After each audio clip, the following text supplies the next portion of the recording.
آپ کو پتا ہے کہ جو نظر لگتی ہے نا خاص طور پر، اور جس سے بہت سی بیماریاں آتی ہیں، اس پہ اب تحقیق بھی ہو رہی ہے پیراسائیکالوجی میں، کہ نظر سے جو ریز اٹھتی ہیں وہ انسان کے جسم میں، یعنی نیگیٹو ریز جو خاص طور پر آتی ہیں، حسد کی نظر ہوتی ہے جیسے، تو وہ آ کے ایک ریئیکشن کرتی، کیمیکل ریئیکشن ہوتا ہے اس کی وجہ سے بلڈ میں، جس سے کچھ بیماریاں پیدا ہوتی ہیں۔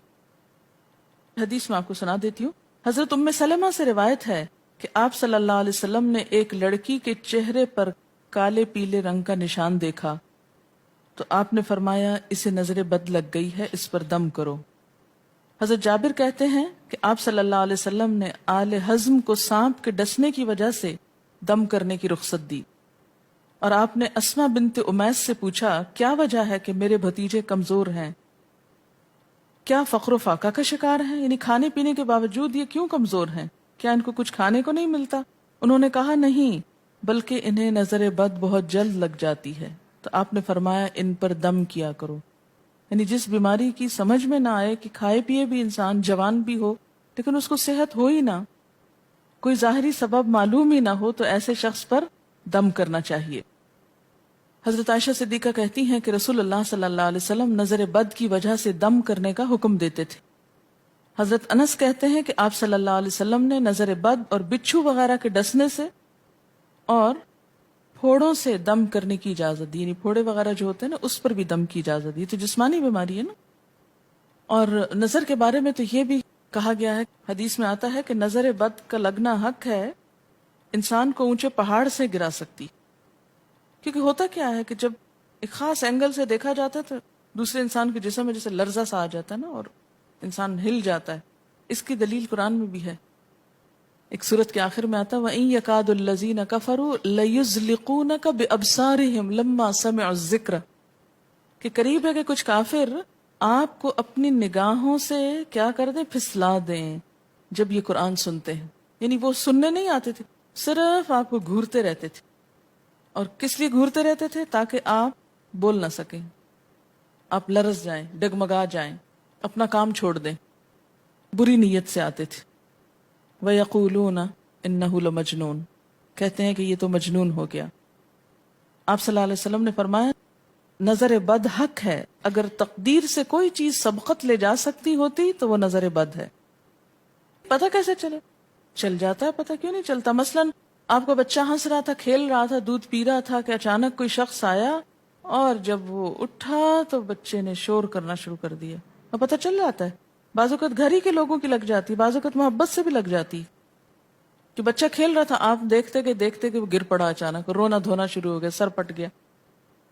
حدیث میں آتا ہے نظر بد انسان کو موت تک اور اونٹ کو ہانڈی تک پہنچا دیتی ہے۔ اونٹ کو ہانڈی تک پہنچانے کا مطلب کیا ہے؟ ذبح کرنا پڑ جاتا ہے، تڑپنے لگتا ہے۔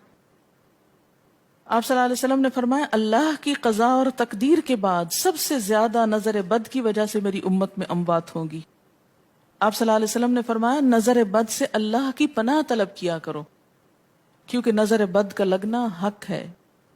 اسما بنت امیس نے آپ سے گزارش کی کہ بنو جعفر کو نظر بد لگ جاتی ہے تو کیا وہ ان پہ دم کر سکتی ہیں؟ آپ نے فرمایا ہاں، یعنی ایک عورت بھی دم کر سکتی ہے، اور اگر تقدیر سے کوئی چیز سبقت لے جانے والی ہوتی تو وہ نظر بد ہے۔ آپ نے فرمایا بے شک نظر بد انسان پر اثر انداز ہوتی ہے، حتیٰ کہ اگر وہ ایک اونچی جگہ پر ہو تو نظر کی وجہ سے گر بھی سکتا ہے، یعنی فزیکلی بھی اثر انداز ہوتی۔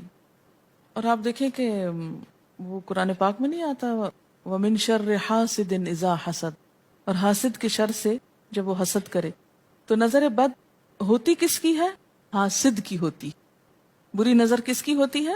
حاسد کی۔ تو جو صبح شام 3 دفعہ یہ پڑھتے رہیں ان کو حاسد کچھ نہیں کر سکتے، ان کا کچھ نہیں بگاڑ سکتے، جتنا چاہیں گھورتے رہیں۔ اسی طرح ابن کثیر نے کہا کہ نظر بد کا اللہ کے حکم سے لگنا اور اثر انداز ہونا حق ہے۔ تو جب اللہ کی پناہ لیتے ہیں نا قل اعوذ برب الفلق، قل اعوذ برب الناس، تو آپ نے اللہ کے پناہ لے لی، شیلٹر میں آ گئے آپ۔ اب ہر چیز بیکار ہو رہی ہے، سب نظریں وظریں، اور اگر لگتی بھی ہے انسان کو تو کس سے؟ اللہ کے اذن سے لگتی۔ حافظ ابن حجر کہتے ہیں کہ نظر بد کی حقیقت کچھ یوں ہے کہ ایک خبیث الطبع انسان اپنی حاسدانہ نظر جس شخص پر ڈالے تو اسے نقصان پہنچے۔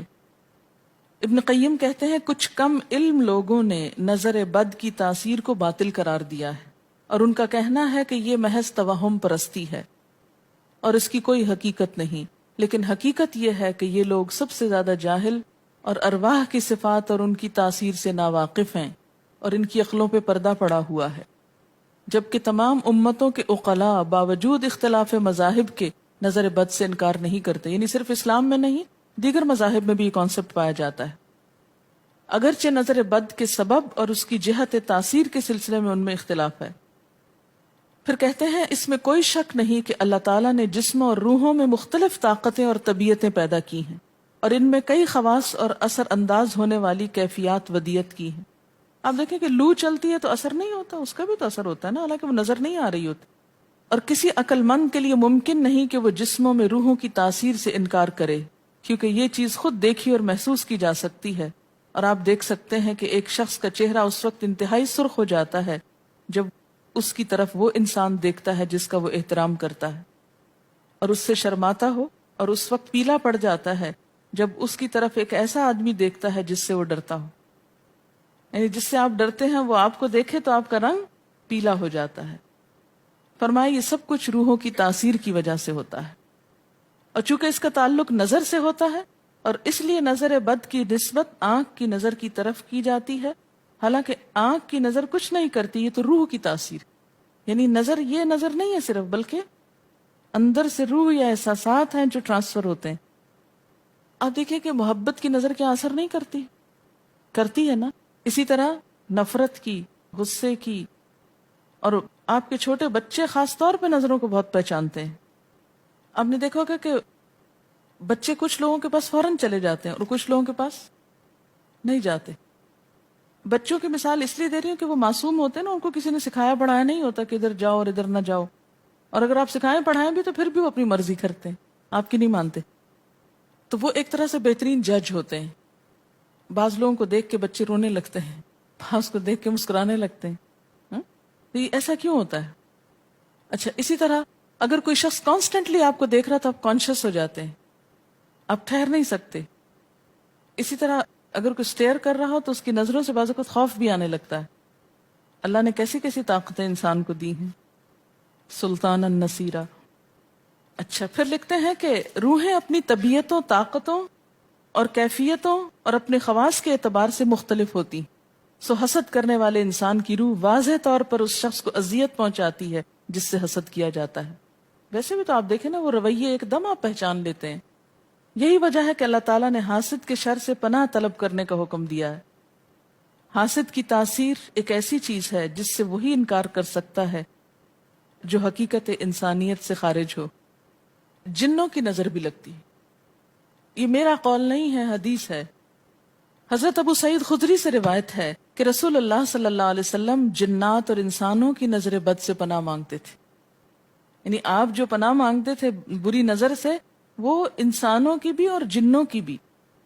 پھر جب معوذتین الفلق اور الناس نازل ہوئیں تو آپ انہی کو پڑھتے اور باقی دعائیں آپ نے چھوڑ دی تھی. یعنی قل اعوذ برب الفلق، قل اعوذ برب الناس، پھر سب چیزوں کے شر سے بچنے کے لیے کافی. یاد رکھیے بعض اوقات اپنی نظر بھی لگتی ہے، خود کو بھی نظر لگتی ہے. اسی طرح جب لباس اتارا جاتا ہے نہانے کے لیے مثلاً، تو اس وقت بھی دعا سکھائی گئی. بسم اللہ پڑھنی چاہیے، بیسیکلی بسم اللہ پڑھ کر اتارنے چاہیے. اور اس کے علاوہ اعوذ بکلمات اللہ التامات من شر ما خلق بھی پڑھ سکتے ہیں. آپ کو معلوم ہے کہ ٹوائلٹ میں جانے سے پہلے بھی دعا سکھائی گئی، کیونکہ جنات کے ٹھکانے گندی جگہوں پر ہوتے ہیں. اللہم انی اعوذ بک من الخبث والخبائث، خبیث جنوں اور خبیث جننیوں، خبائث سے تیری پناہ میں آتا ہوں. یہ دعا کیوں سکھائی گئی؟ اسی لیے کہ اگر آپ وہاں پر موجود ہیں اور خصوصاً اگر آپ بے لباس ہیں تو بھی ایسی چیزوں کی نظر بھی لگ سکتی ہے اور وہ چیزیں اثر انداز بھی ہو سکتی. اسی لیے بلا ضرورت تنہائی میں بھی بے لباس ہونے سے منع کیا گیا ہے. بعض لوگوں کی عادت ہوتی ہے نا کہ وہ نہانے بیٹھتے ہیں تو وہی کپڑے دھونے شروع کر دیتے ہیں، اور نہیں، بس فوراً اپنے آپ کو ڈھانکنے کی کوشش کریں. بلا ضرورت زیادہ دیر بے لباس نہ رہے. ایک حدیث میں آتا ہے، ابو امامہ کہتے ہیں کہ میرے باپ سہل بن حنیف نے غسل کا ارادہ کیا، اور جب قمیص اتاری تو عامر بن ربیعہ ان کی طرف دیکھ رہے تھے۔ ان کا رنگ انتہائی سفید تھا اور جلد بہت خوبصورت تھی۔ عامر نے دیکھتے ہی کہا، میں نے آج تک اتنی خوبصورت جلد کسی کنواری لڑکی کی بھی نہیں دیکھی۔ ان کا یہ کہنا تھا کہ سہل کو شدید بخار شروع ہو گیا۔ چنانچہ نبی صلی اللہ علیہ وسلم کو یہ قصہ بتایا گیا اور آپ سے یہ بھی کہا گیا کہ سہل کی حالت یہ ہے کہ وہ سر بھی نہیں اٹھا سکتا۔ آپ نے پوچھا، کیا تمہیں کسی پہ شک ہے؟ انہوں نے کہا، جی ہاں، عامر بن ربیعہ پہ ہو سکتا ہے۔ آپ نے انہیں بلوایا اور ناراضگی کا اظہار کرتے ہوئے فرمایا، تم میں سے کوئی ایک کیوں اپنے بھائی کو قتل کرتا ہے؟ کیا تم بارک اللہ نہیں کہہ سکتے تھے؟ اس لیے اب غسل کرو، اور اس غسل کا پانی کس پہ ڈالا جائے؟ جس کو نظر لگی۔ عامر نے اپنا چہرہ، ہاتھ، کوہنیاں، ٹخنے، پاؤں اور اپنی چادر کے اندرونی حصے دھوئے، پھر اسی پانی کو آپ نے سہل کے اوپر پیچھے سے بہا دی، یہ نہیں کہ اس کے منہ پہ ڈالا، پیچھے سے بہا دیا، اور سہل فوراً ٹھیک ہو گئے۔ اس کا طریقہ بتایا گیا اس غسل کا۔ ابن شہاب زہری کا کہنا ہے کہ ہمارے زمانے کے علماء نے غسل کی یہ کیفیت بیان کی ہے، جس آدمی کی نظر لگی ہو اس کے سامنے ایک برتن رکھ دیا جائے جس میں وہ سب سے پہلے کلی کرے اور پانی اسی برتن میں گرائے، پھر اپنا چہرہ دھوئے، پھر اسی پانی کے ذریعے اپنے ہتھیلیاں، دائیں ہاتھ اور ہتھیلی پہ پانی بہائے، پھر بائیں پر، اور پھر دائیں کوہنی پر، پھر بائیں کوہنی پر، پھر بائیں ہاتھ سے اپنا دایاں پاؤں دھوئے، پھر دائیں ہاتھ سے بایاں پاؤں دھوئے، اور پھر اسی طرح گھٹنوں پہ پانی بہائے، اور پھر یاد رہے کہ سارا پانی برتن کے اندر جائے، اور اس کے بعد جس شخص کو نظر لگی ہو اس کے سر کی پچھلی جانب سے وہ پانی ایک ہی بار بہا دیا جائے۔ حضرت عائشہ کہتی ہیں کہ جس شخص کو بری نظر لگتی اس کو اسی طرح غسل کروایا جاتا۔ اب بعض اوقات یہ نہیں پتا چلتا کس کی لگی، ایسی صورت میں پھر طریقہ کیا ہے علاج کا؟ مریض کے سر پہ ہاتھ رکھ کر یہ دعا پڑھی جائے، بسم اللہ ارقیک من کل داء یؤذیک من کل نفس او عین حاسد اللہ یشفیک بسم اللہ ارقیک۔